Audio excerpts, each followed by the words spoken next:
Hello everyone, আসসালামু আলাইকুম। কেমন আছেন আপনারা সবাই? আজকে আপনাদের সাথে শেয়ার করতে যাচ্ছি মেকআপ রিমুভের পরে কোন ময়শ্চারাইজারটি আপনারা স্কিন কেয়ার হিসেবে ব্যবহার করতে পারেন।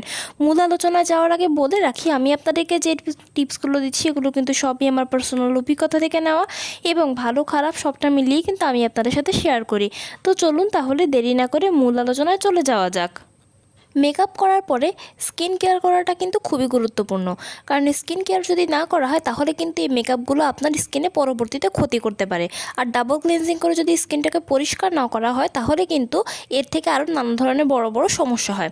আমরা অনেকেই কিন্তু মেকআপ করি, মেকআপ করার পরে কিন্তু আমরা দেখা যায় যে স্কিনটাকে প্রপারলি ক্লিন করি না, তখনই দেখা যায় যে অনেক সমস্যা হয়। আর যাদের পোর্স প্রবলেম আছে তাদের যদি স্কিনে বা এই পোর্সের ভেতর যদি সামান্যতম মেকআপ থেকেও যায় তখনও কিন্তু এই পোর্সগুলো আরও বড় আকার ক্ষতি করতে পারে আপনার স্কিনে। তাই মেকআপ করার পরে আপনার মেকআপটাকে খুব ভালোভাবে রিমুভ করতে হবে, আর তার জন্য স্কিন কেয়ারটা কিন্তু মাস্ট। মেকআপ রিমুভ করার পরে যেমন আপনাকে স্কিন কেয়ারটা করতে হয়, ঠিক তেমনি অনেক সময় দেখা যায় যে মেকআপ করার পরে বা মেকআপটা রিমুভ করার পরে আমাদের অনেকের স্কিন কিন্তু অনেক রাফ হয়ে যায় বা রুক্ষ হয়ে যায়, বা অনেক সময় মনে হয় যে স্কিনটা কেমন যেন টাইট হয়ে আছে, স্কিনটা সফট নেই, স্কিনটাতে দেখা যায় কিছু চামড়া উঠে উঠে থাকে বা অনেক সাদাটা একটা ভাব থাকে। তাই এই সমস্যা বা এই ড্রাইনেস, এই রুক্ষর সমস্যাটার জন্য মেকআপ রিমুভ করার পরে সবথেকে ভালো যেটা ব্যবহার করতে হবে সেটা হচ্ছে ময়শ্চারাইজার। কারণ ময়শ্চারাইজারের বিকল্প কিন্তু আপনার স্কিনটাকে ভালো করতে পারবে না, আর ময়শ্চারাইজারের বিকল্প কিন্তু নেই বললেও চলে। আমি পার্সোনালি মেকআপ রিমুভ করার পরে সবসময় ময়শ্চারাইজারটা ব্যবহার করি।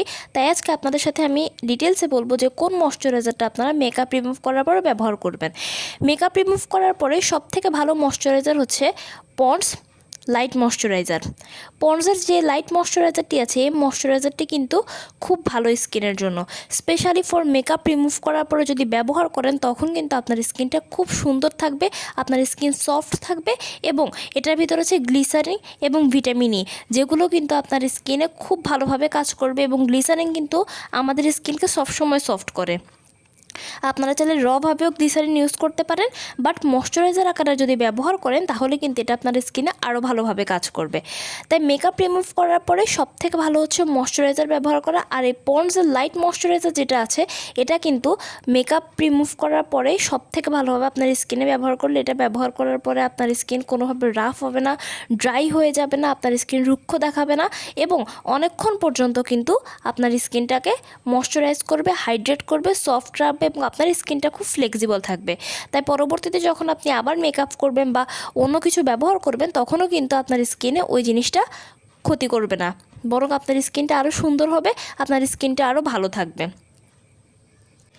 এবার একটা বিষয় নিয়ে বলি, এটা কিন্তু সবথেকে ভালো দিক হচ্ছে এটা হচ্ছে নন অয়েলি, মানে এটা কিন্তু আপনার স্কিনকে অয়েলি করবে না, আপনার স্কিনকে অতিরিক্ত ড্রাইও করে ফেলবে না, বরঞ্চ আপনার স্কিনটাকে খুব সুন্দরভাবে রাখবে এবং আপনার স্কিনে যে কোনো ধরনের যে কোনো প্রোডাক্ট ধারণ ক্ষমতাটাকে আরও দ্রুত বাড়িয়ে তুলবে।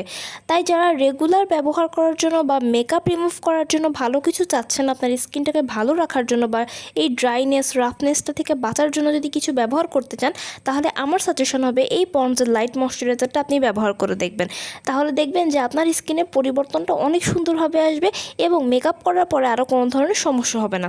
মেকআপ হচ্ছে কেমিক্যাল জাতীয় প্রোডাক্ট, তাই একটা কেমিক্যাল জাতীয় প্রোডাক্ট আপনার স্কিনে অনেকভাবে আপনার স্কিনের যে ধারণ ক্ষমতা বা যে সৌন্দর্যটা এটা কিন্তু টেনে নেয়। তাই মেকআপ করার পরে আপনি অবশ্যই মেকআপটাকে রিমুভ করবেন এবং তারপরে কিন্তু আপনি এই ময়শ্চারাইজারটা স্কিন কেয়ার হিসেবে মাস্ট বি ব্যবহার করতে পারেন, তাহলে কিন্তু আপনার স্কিনে খুব ভালোভাবে এটা কাজ করবে। তো কেমন লাগলো আমার ভিডিওটি? যদি ভালো লেগে থাকে তাহলে অবশ্যই লাইক এবং কমেন্ট করবেন এবং আমার চ্যানেলটিকে সাবস্ক্রাইব করতে ভুলবেন না। সবাই ভালো থাকবেন, সুস্থ থাকবেন। আসসালামু আলাইকুম।